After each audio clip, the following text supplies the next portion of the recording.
ब्रेकनंतर बातमी पावसाची। कोल्हापूर जिल्ह्यामध्ये पावसाचं धुमशान पाहायला मिळते।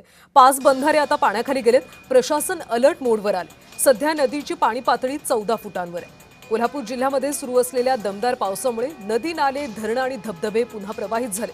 जिल्ह्यातले एकूण 5 बंधारे सध्या पाण्याखाली गेलेत। पावसाचा जोर कायम राहिल्यास पंचगंगा नदीच्या पाणी पातळीत गेल्या 24 तासात 1 फुटानं वाढ झाली। कोल्हापूर जिल्ह्यामध्ये पावसाने आता दमदार हजेरी लावलेली आहे। गेल्या 2 दिवसात पडणाऱ्या पावसाने कोल्हापूर जिल्ह्यातील 5 बंधारे हे पाण्याखाली गेले आहेत। त्याचबरोबर कोल्हापूर जिल्ह्यात सुरू असलेल्या दमदार पावसामुळे नदी, नाले, धरणे आणि धबधबे पुन्हा प्रवाहित झालेत। जिल्ह्यातील एकूण 5 बंधारे पाण्याखाली आहेत। पावसाचा जोर कायम राहिला तर पंचगंगा नदी पाणी पातळी 24 तासात आता 1 फुटाने वाढले। सध्या नदीची पाणी पातळी 14 फूट इतकी आहे। नदी पात्रात 4000 क्युसेक पाण्याचा विसर्ग राधानगरी धरणातून होत आहे।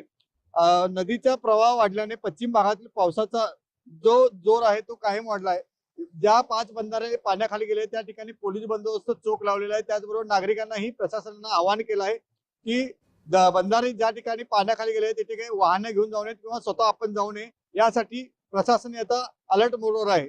अमरसिंह पाटील, जय महाराष्ट्र, कोल्हापूर। मुंबई पाठोपाठ नागपूरमधल्या